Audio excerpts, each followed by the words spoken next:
கர்த்தருடைய பரிசுத்தமான நாம மகிமைப்படுவதாக. ஆசீர்வாதமான ஒரு நல்ல காலை வேளையிலையும் பாளையங்கோட்டை இந்திய தேவ சபையிலிருந்து காலை மன்னாவை உங்களுக்கு வணங்குவதில் மிகுந்த சந்தோஷம். கிருபையாய் கர்த்தர் தந்த நாளுக்காக கர்த்தரை துதிப்போம்.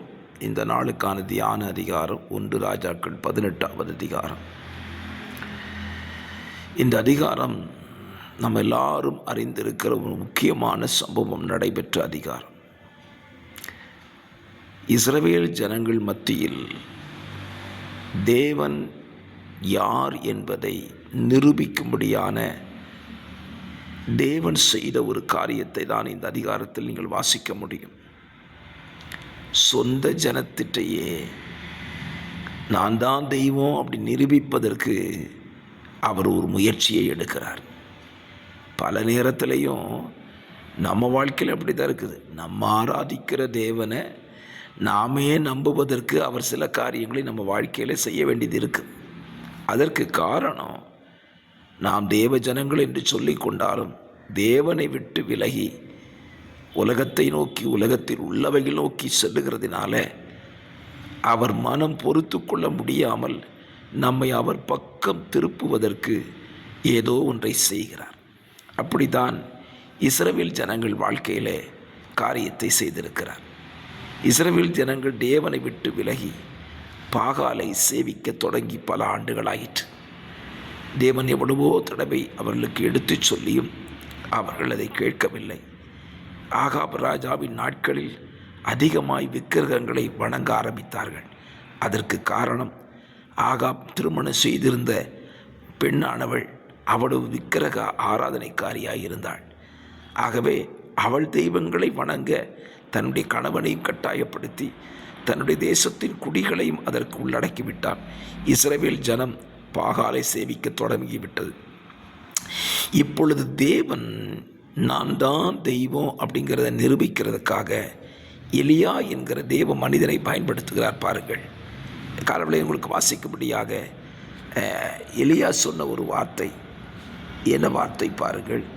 ஸ்தோத்திரம், கர்த்தர் நல்லவர். ஸ்தோத்திரம். 24ஆம் வசனம், நீங்கள் உங்கள் தேவனுடைய நாமத்தை சொல்லி கூப்பிடுங்கள், நான் கர்த்தருடைய நாமத்தை சொல்லி கூப்பிடுவேன், அப்பொழுது அக்கினியினால் உத்தரவு அருளும் தெய்வமே தெய்வம் என்றார். அதற்கு ஜனங்கள் எல்லாரும் இது நல்ல வார்த்தை என்றார்கள். எது நல்ல வார்த்தை? அக்கினியினால் உத்தரவு அருளுகிற தெய்வன். நீங்கள் சிந்திக்க வேண்டும். பிசாசினாலும் இன்றைக்கு அக்கினியை வர வைக்க முடியும். அவன் செய்து கொண்டிருக்கிறான். வானத்தில் பெரிய பெரிய அடையாளங்களை எல்லாம் காட்டுவான்னு சொல்லி ஆண்டவரை சொல்லியிருக்கிறார். ஆனால் இந்த கர்மேல் பர்வதத்தில் எலியாவினுடைய சவால் என்ன? அக்கினியினால் பலியை பட்சிக்க வேண்டும். அப்படி பட்சிக்கிற போது அந்த பலியை பட்சிப்பதற்கு யார் ஜெபிக்கிறார்களோ அவர்கள் தெய்வம் தான் தெய்வம் என்று சொல்லுகிறான். கவனித்தீங்கன்னா இந்த இடத்துல கர்த்தர் 2 விதத்தில் செயல்பட்டார். ஒன்று, பிசாசு செயல்படாதபடி அவன் கிரியைகளை கர்த்தர் அங்கே தடுக்கிறார். பிசாசு அந்த பலிபீடத்தின் மேலே அக்கினியை வரவிடாதபடி தேவன் அதை தடுக்கிறார். இல்லை என்றால் பிசாசு ஒருவேளை பொய்யான ஒரு மாயையை கூட அவன் செய்திருப்பான்.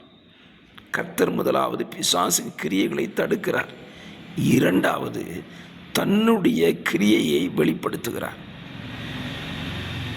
யாருக்காக? தன் ஜனம் தன்னை நம்புவதற்காக அவர் தம்முடைய கிரியைகளை வெளிப்படுத்துகிறார். என்னை கேட்கிற அருமையான கர்த்தருடைய பிள்ளைகளே, உங்களையும் என்னையும் அவர் தமது பக்கமாய் திருப்புவதற்கு அவர் தமது வல்லமையை நமது வாழ்க்கையிலே வெளிப்படுத்துகிறார். இஸ்ரவேல் ஜனங்களுக்கு அக்கினியினால் உத்தரவு அருளும் தெய்வமே தெய்வம் என்று வெளிப்படுத்தின பிறகுதான் சொன்னார்கள், கர்த்தரே தெய்வம் என்று நான் சொல்லுவேன். நீங்களும் நானும் ஆராதிக்கிற தெய்வன் ஒரு நன்மையை அல்லது ஒரு அடையாளத்தை செய்தால் மாத்திரம் தெய்வம் அல்ல, அவர் நம்முடைய தெய்வன். செய்தாலும் செய்யவில்லை என்றாலும் அவர்தான் நம்முடைய தேவன். அவரை சேவிப்போம், அவரை பற்றி கொள்வோம், அவருக்குள் நிலைத்திருப்போம். ஆண்டவர் உங்களை ஆசீர்வதிப்பார்.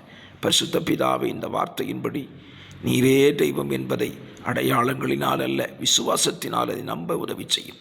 இயேசுவின் நாமத்தில் பிதாவே.